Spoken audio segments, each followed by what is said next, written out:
Okay, next part, student, concept of point mass object. So on the previous topic, and I'm discuss what is a motion. The motion means I'm define continuously change the position of the object with respect to the reference point with time is called a motion.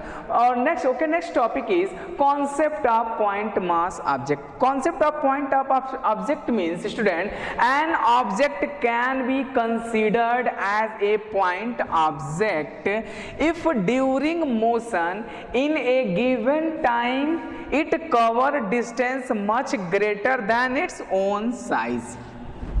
Student, concept of point mass object का meaning क्या है और क्या इसका importance है और किस लिए हम इसको पढ़ रहे हैं concept of point mass object का, देखिए स्टूडेंट, इसका मीनिंग ये हुआ स्टूडेंट, जनरली एक सपोज डेट स्टूडेंट एक एजम्पशन लेते हैं, कोई भी एक 4 wheeler student approximately student 3 to 5 meter का होता है, ठीक, मे बी 10 मीटर तक. अब स्टूडेंट ये जो व्हीकल्स है 4 व्हीलर है चाहे 2 wheeler 1 meter 2 meter 3 meter 4 meter का जो व्हीकल्स है ये टोटल कवर डिस्टेंस करता है स्टूडेंट, मैक्सिमम आप डिस्टेंस ट्रेवल करते हैं मे बी 100 किलोमीटर. कोई अदर पर्सन है वो 2000 किलोमीटर डिस्टेंस कवर किया. किसी को ज़्यादा नेसेसरी वर्क है, उसे ज़्यादा डिस्टेंस कवर करना है तो मे बी उसने डिस्टेंस कवर कर लिया 500 किलोमीटर.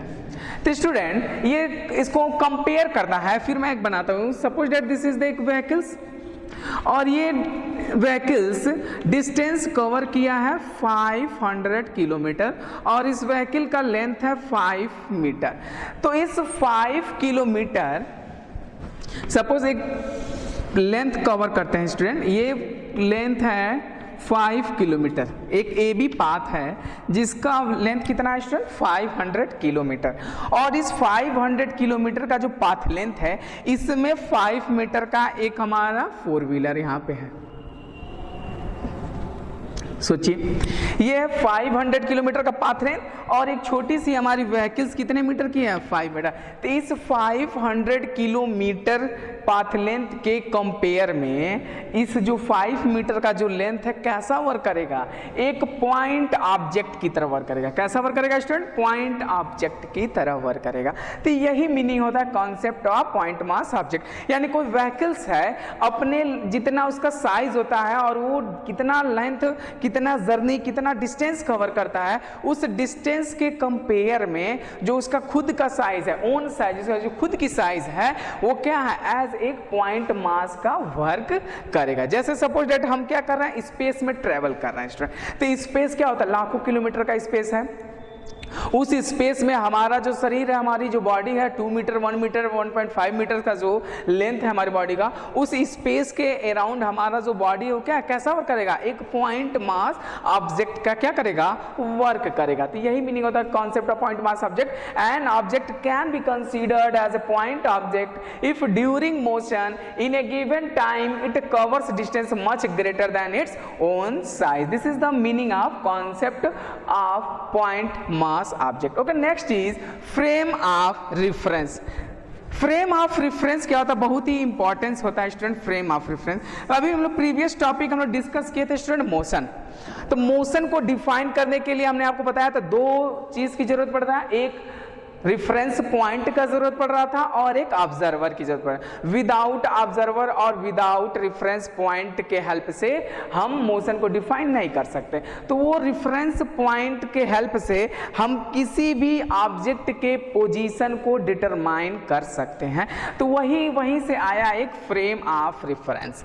तो फ्रेम ऑफ रेफरेंस का मीनिंग ये होता है स्टूडेंट, किसी भी पॉइंट ऑब्जेक्ट को या किसी भी ऑब्जेक्ट का पोजीशन को लोकेट करने के लिए, डिटरमाइन करने के लिए एग्जैक्ट पोजीशन उसका स्पेस में कहाँ है.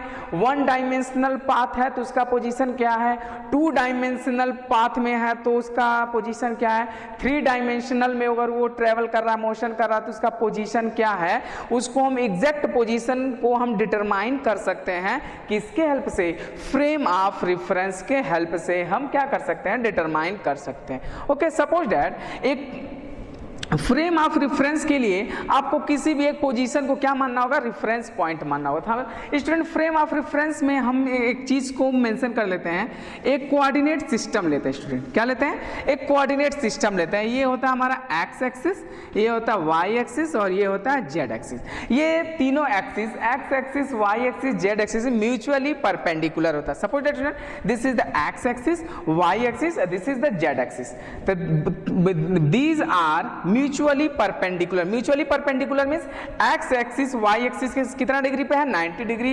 वाई एक्सिस जेड एक्सिस पे 90 डिग्री है। जेड एक्सिस एक्स एक्सिस पे कितना है, 90 डिग्री। ये बोर्ड हमारा 2 डायमेंशनल है, इसलिए जेड एक्सिस क्या है, बोर्ड के परपेंडिकुलर है, लेकिन हम इस पे ड्रा नहीं कर सकते, इसलिए हमने जेड डायरेक्शन को कुछ ऐसे मान लिया। ओके, ये एग्जैक्ट में एक क्या म्यूचुअली परपेंडिकुलर है, कितने डिग्री पर है स्टूडेंट, 90 डिग्री पर है। अब हमको क्या है, ये जो तीनों एक्सिस एक दूसरे को इंटरसेक्ट करते हैं पॉइंट ओ पर, जिसको हम बोलेंगे रेफरेंस पॉइंट बोलेंगे। इस पॉइंट ओ को क्या बोलेंगे, रेफरेंस पॉइंट बोलेंगे। ओके, अब इस कोऑर्डिनेट के हेल्प से किसी भी पॉइंट के पोजीशन को हम क्या कर सकते हैं, डिटरमाइन कर सकते हैं। सपोज दैट अगर कोई एक्सिस स्ट्रेट लाइन में जा रहा है, कोई ऑब्जेक्ट स्ट्रेट लाइन में ट्रेवल कर रहा है, सपोज दैट वो एक्स एक्सिस पर ट्रेवल कर रहा है, वो यहां पर है।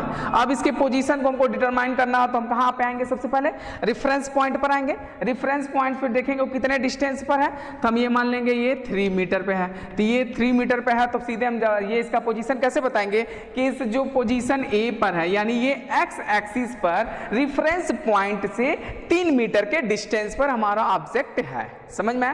सपोज दैट वो वाई एक्सिस पर ट्रेवल कर रहा है, यहां पर पहुंच गया, तो यहां से रेफरेंस पॉइंट से इसके लेंथ को मेजर करेंगे, आया 4 मीटर। तो हम एग्जैक्ट क्या बता देंगे कि ये रेफरेंस पॉइंट से जो ऑब्जेक्ट है बी पोजीशन पर, जो 4 मीटर के डिस्टेंस पर वाई एक्सिस पर है। समझ में? उसी सिमिलरली जेड एक्सिस पे भी हम कंसीडर कर सकते हैं। तो जब कोई ऑब्जेक्ट स्ट्रेट लाइन पर ट्रेवल करे या 1 डायमेंशनल में ट्रेवल करे, एक स्ट्रेट, जैसे ट्रेन क्या होता है एक स्ट्रेट लाइन पर ट्रेवल करता है, तो वो क्या है, इसके हेल्प से बता सकते हैं। सपोज दैट कोई ऑब्जेक्ट 2D में मोशन करे, यानी प्लेन में मोशन करे, यानी कोई ऑब्जेक्ट यहां पर है।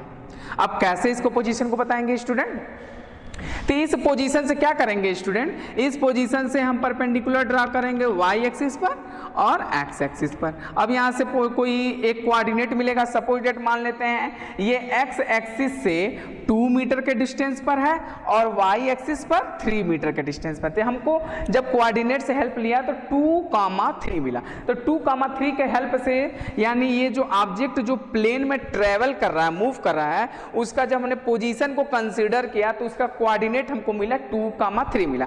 तो इस 2,3 का मीनिंग ये हुआ स्टूडेंट, वो एक्स एक्सिस से 2 मीटर के डिस्टेंस पर है और वाई एक्सिस से 3 मीटर के डिस्टेंस पर है। समझ में? अगर कोई ऑब्जेक्ट स्पेस में ट्रेवल कर रहा है, ये तो 1 डायमेंशनल था, ये है 2 डायमेंशनल, 3 डायमेंशनल। जैसे कोई क्या है, kite flying in the sky, कोई आकाश में क्या है, पतंग उड़ रहा है, कोई बर्ड्स क्या कर रही है, फ्लाई कर रही है स्पेस में, तो उसके पोजीशन को कैसे जानेंगे, वो किसके हेल्प से जानेंगे, फ्रेम ऑफ रेफरेंस के हेल्प से जानेंगे। सपोज दैट ये क्या है, डस्टर है, ये डस्टर इस रूम में इस पोजीशन पर है। अब इसका पोजीशन कैसे बताएंगे, इस रूम के हेल्प से। तो इस रूम को हम क्या मानेंगे, फ्रेम ऑफ रेफरेंस, और इस रूम में कोई एक रेफरेंस पॉइंट मानेंगे। वो रेफरेंस पॉइंट किसी भी एक विंडो को मान सकते हैं, या तो डोर को मान सकते हैं, या तो कॉर्नर, किसी भी एक कॉर्नर को लेते हैं। तो सपोज दैट हमने रूम का एक कॉर्नर को लिया रेफरेंस पॉइंट, वहां से एक ये जो साइड गया एक्स एक्सिस, ये एक साइड गया वाई एक्सिस, ये एक साइड गया जेड एक्सिस। समझा? तो क्या करेंगे, इस पोजीशन से एक्स एक्सिस पर परपेंडिकुलर ड्रा करेंगे, वाई एक्सिस पर परपेंडिकुलर ड्रा करेंगे और जेड एक्सिस पर परपेंडिकुलर ड्रा करेंगे। उन तीनों एक्सिस से जब हम लेंथ मेजर करेंगे तो हम सपोज दैट मान लेते हैं ये स्पेस में कहीं है, तो हमको कोऑर्डिनेट मिल गया 2, 3 and 4।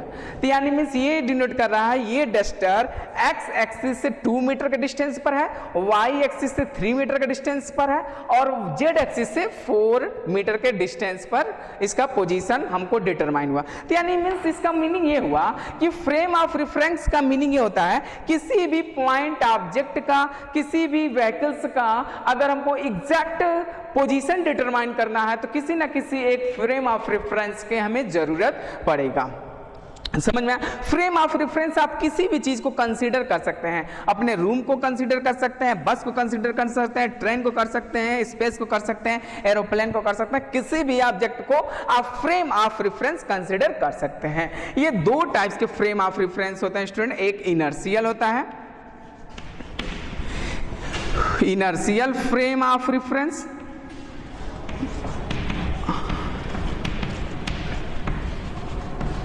inertial frame of reference, non-inertial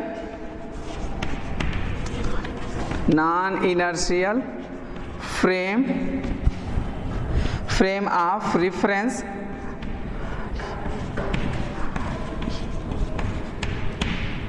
okay. Two types के फ्रेम ऑफ रेफरेंस, एक इनर्शियल फ्रेम ऑफ रेफरेंस और non inertial frame of reference. Inertial frame of reference और non inertial frame of reference का meaning ये होता है कि inertial frame of reference follow the rule of Newton first law of motion and non inertial frame of reference means not follow the rule of Newton first law of motion. Inertial frame of reference का meaning ये होता है student, कोई object constant velocity से, constant speed से motion में, समझ में, कांस्टेंट स्पीड से ट्रेवल करे तो उसी के अकॉर्डिंग हमारा फ्रेम ऑफ रेफरेंस भी कांस्टेंट स्पीड से ट्रेवल करेगा। वो यानी वो क्या कर रहा है, Newton first law, Newton's law को फॉलो कर रहा है, तो उसको हम बोलेंगे inertial frame of reference. Non inertial frame of reference उसको बोलेंगे जो न्यूटन्स लॉ को फॉलो ना करे, मींस अगर हम बस में ट्रेवल कर रहे हैं तो बस भी कांस्टेंट स्पीड से ट्रेवल कर रहा है और हम भी बस में बैठे हैं और हम भी कांस्टेंट स्पीड से ट्रेवल कर रहे हैं, तो मींस वहां पर इनर्शियल फ्रेम ऑफ रेफरेंस हो। और नॉन इनर्शियल मींस बस में हम भी ट्रेवल कर रहे हैं, बस भी ट्रेवल कर रहा है, लेकिन वेरिएबल स्पीड है, उस बस का स्पीड क्या हो, वेरिएबल हो, टाइम के साथ क्या हो, चेंज हो, एक्सेलरेशन प्रोड्यूस हो बस में, तो उसको क्या बोलेंगे, non inertial frame of reference. Non inertial frame of reference Newton's law को फॉलो नहीं करता है और inertial frame of reference Newton's law को क्या करता है, फॉलो करता है। Okay student, this is the concept of point mass object and frame of reference.